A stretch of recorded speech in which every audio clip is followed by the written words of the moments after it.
Hi friends, എല്ലാവർക്കും പുതിയൊരു വീഡിയോയിലേക്ക് സ്വാഗതം.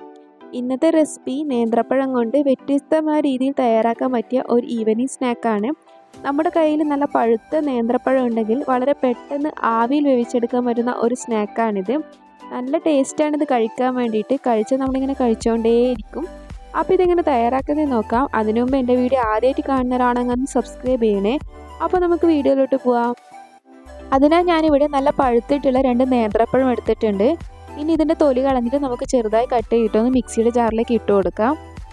അപ്പോൾ ഞാൻ മുഴുവനായിട്ട് മിക്സിയുടെ ജാറിലേക്ക് ഇട്ട് കൊടുത്തിട്ടുണ്ട്. ഇനി നമുക്കിതിലേക്ക് മധുരത്തിന് ആവശ്യമായിട്ടുള്ള പഞ്ചസാര ചേർത്ത് കൊടുക്കാം. ഞാനിപ്പോൾ ഇവിടെ 4 ടേബിൾ സ്പൂൺ പഞ്ചസാരയാണ് ചേർത്ത് കൊടുക്കുന്നത്. അപ്പോൾ ഞാൻ 4 ടേബിൾ സ്പൂൺ നിറച്ചും പഞ്ചസാര ചേർത്ത് കൊടുക്കുന്നുണ്ട്. അപ്പോൾ നിങ്ങൾക്ക് മധുരം കുറച്ചും കൂടി വേണമെന്നുണ്ടെങ്കിൽ ഒരു 5 ടേബിൾ സ്പൂൺ വരെ ചേർത്ത് കൊടുക്കാവുന്നതാണ്. നമുക്കിതിലേക്ക് നല്ലൊരു ഫ്ലേവറിന് വേണ്ടിയിട്ട് ഒരു 4 ഏലക്ക കൂടി ചേർത്ത് കൊടുക്കാം. അപ്പോൾ ഇതിൻ്റെ തൊലി കളഞ്ഞിട്ട് നമുക്കിതിലേക്കൊന്ന് ഇട്ട് കൊടുക്കാം. ഇനി നമുക്കിതിലേക്ക് നമുക്ക് അരച്ചെടുക്കാൻ ആവശ്യമായിട്ടുള്ള വെള്ളം ചേർത്ത് കൊടുക്കാം. ഒരുപാട് വെള്ളം ഒഴിച്ചിട്ട് അരച്ചെടുക്കരുത്. ഞാനിപ്പോൾ ഇവിടെ 1/4 കപ്പ് വെള്ളമാണ് ഒഴിച്ചു കൊടുക്കുന്നത്. എന്നിട്ട് നമുക്കിത് നന്നായിട്ടൊന്ന് അരച്ചെടുക്കാം. അപ്പോൾ ഇത് നന്നായിട്ട് ഞാൻ അരച്ചെടുത്തിട്ടുണ്ട്. നമുക്കിതൊരു ബൗളിലേക്ക് മാറ്റി കൊടുക്കാം. ഇനി നമുക്കിതിലേക്ക് അരിപ്പൊടി ചേർത്തിട്ടൊന്ന് മിക്സാക്കി കൊടുക്കാം. ഞാനിപ്പോൾ 250 ml വരുന്ന മെഷറിംഗ് കപ്പിൽ 1 കപ്പ് അരിപ്പൊടിയാണ് എടുത്തിട്ടുള്ളത്. ഞാനിപ്പോൾ ഇവിടെ പത്തിരിയും ഇടിയപ്പമൊക്കെ ഉണ്ടാക്കുന്ന പൊടിയാണ് എടുത്തിട്ടുള്ളത്. നമുക്ക് ഇട്ട് കൊടുത്തിട്ടൊന്ന് നോക്കാം എത്രത്തോളം പൊടി വേണം എന്നുള്ളത്. അപ്പോൾ കുറച്ചായി ഇട്ട് കൊടുത്ത് നമുക്കൊന്ന് മിക്സാക്കി കൊടുക്കാം. അപ്പോൾ ഞാൻ ഈ ഒരു കപ്പിലെടുത്ത അരിപ്പൊടി മുഴുവനായിട്ട് ഇതിൽ ചേർത്ത് കൊടുത്തിട്ടുണ്ട്. അപ്പോൾ ഞാൻ 250 ml വരുന്ന മെഷറിംഗ് കപ്പിൽ 1 കപ്പ് അരിപ്പൊടിയാണ് എടുത്തിട്ടുണ്ടായിരുന്നത്. അത് ഞാൻ ഇതിലേക്ക് മുഴുവനായിട്ട് ചേർത്ത് കൊടുത്തിട്ട് നമ്മളെ മാവൊന്ന് ലൂസായിട്ടുണ്ട് അത്ര.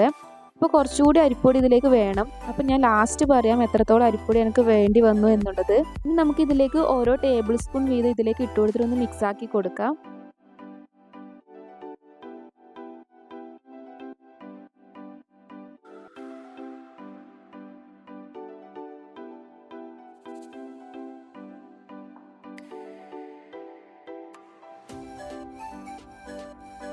അപ്പോൾ ഞാൻ ഇതുപോലെ ഒന്ന് കുഴച്ചെടുത്തിട്ടുണ്ട്. അപ്പോൾ എനിക്ക് വേണ്ടി വന്നിട്ടുള്ള അരിപ്പൊടിയുടെ അളവ് 250 ml വരുന്ന മെഷറിംഗ് കപ്പിൽ നിറച്ചും പിന്നെ ഒരു 4 ടേബിൾ സ്പൂൺ കൂടിയാണ്. അപ്പോൾ നിങ്ങൾ എടുക്കുന്നുള്ള പഴത്തിൻ്റെ അളവ് പോലെ ഇരിക്കും, പഴത്തിൻ്റെ വലിപ്പം പോലെ ഇരിക്കും നമ്മൾ ചേർത്ത് കൊടുക്കേണ്ട അരിപ്പൊടിയുടെ അളവ്. അപ്പോൾ ആദ്യം തന്നെ ഒരുപാട് ചേർത്ത് കൊടുക്കാതെ കുറച്ച് ചേർത്ത് കൊടുത്ത് നമുക്ക് ഇതുപോലെ ഒന്ന് കുഴച്ചെടുക്കാം. അപ്പോൾ ഈ ഒരു രീതിയിലാണ് നമുക്ക് കിട്ടേണ്ടത് കുഴച്ചെടുക്കുന്ന സമയത്ത്. ഇനി നമുക്കിതിൻ്റെ ഫില്ലിങ്സ് തയ്യാറാക്കിയിട്ടെടുക്കാം. അതിന് ഞാൻ ചൂടായ ഒരു പാനിലേക്ക് 2 ടേബിൾ സ്പൂൺ നിറച്ചും പഞ്ചസാര ഇട്ട് കൊടുക്കുന്നുണ്ട്.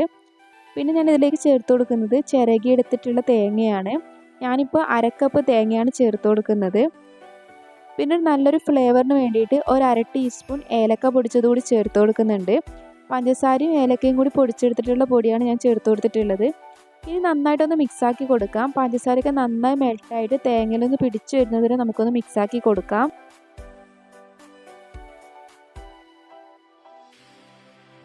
അപ്പോൾ പഞ്ചസാരയൊക്കെ നന്നായി മെൽട്ടായിട്ട് തേങ്ങയിൽ നന്നായി പിടിച്ചു വന്നിട്ടുണ്ട്.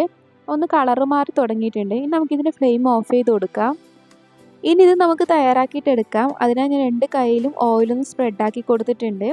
ഇനി നമ്മൾ തയ്യാറാക്കി വെച്ച നേന്ത്രപ്പഴത്തിൻ്റെ മിക്സിൽ നിന്നും ഒരു ഉരുള എടുത്തിട്ട് കയ്യിൽ വെച്ചിട്ടൊന്ന് നന്നായിട്ടൊന്ന് പ്രസ് ചെയ്ത് പരത്തി കൊടുക്കാം.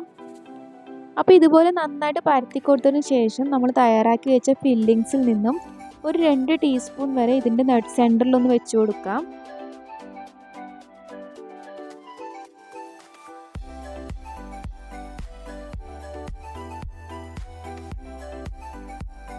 എന്നിട്ട് ഒന്ന് നന്നായി ലെവലാക്കി കൊടുത്തതിന് ശേഷം നമുക്കിതിൻ്റെ സൈഡിൽ നിന്ന് ഒന്ന് അങ്ങോട്ടും ഇങ്ങോട്ടും ഒന്ന് ഒട്ടിച്ചു കൊടുക്കാം.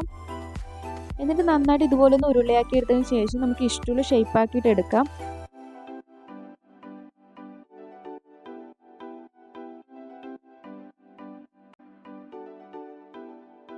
അപ്പോൾ ഞാൻ ഇതുപോലെ ഒന്ന് ഷേപ്പാക്കി എടുത്തിട്ടുണ്ട്. ഇനി നമുക്കിതിൻ്റെ മുകളിലേക്ക് നട്ട്സ് എന്തെങ്കിലും വെച്ച് കൊടുക്കാം ഒരു ഭംഗിക്ക് വേണ്ടിയിട്ട്. ഞാനിപ്പോൾ ഇവിടെ ടൂട്ടി ഫ്രൂട്ടിയാണ് വെച്ച് കൊടുക്കുന്നത്. അപ്പോൾ ഇതുപോലെ നമുക്ക് ബാക്കിയെല്ലാം ഒന്ന് ചെയ്തെടുക്കാം.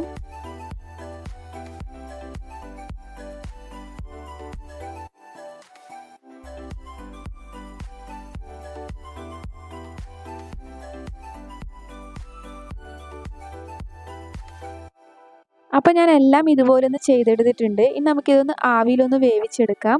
അതിന് ഞാൻ ഇഡ്ഡലി പാത്രത്തിൽ വെള്ളം ചൂടാൻ വേണ്ടി വെച്ചിട്ടുണ്ടായിരുന്നു. അപ്പോൾ വെള്ളം നന്നായിട്ട് ചൂടായി വരുന്ന സമയത്ത് നമുക്കിതിലേക്ക് തട്ട് ഇറക്കി വെച്ചിട്ട് ഇതിൽ നിന്ന് ഓരോന്ന് ഇതിലേക്കൊന്ന് വെച്ച് കൊടുക്കാം.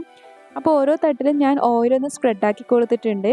അപ്പോൾ നമ്മൾ തയ്യാറാക്കി വെച്ച ഓരോന്നും ഇതിലേക്കൊന്ന് വെച്ച് കൊടുക്കുന്നുണ്ട്. അപ്പോൾ അടുത്ത തട്ടും വെച്ച് കൊടുത്തിട്ട് ഇതുപോലെ ഒന്ന് ചെയ്തെടുക്കാം.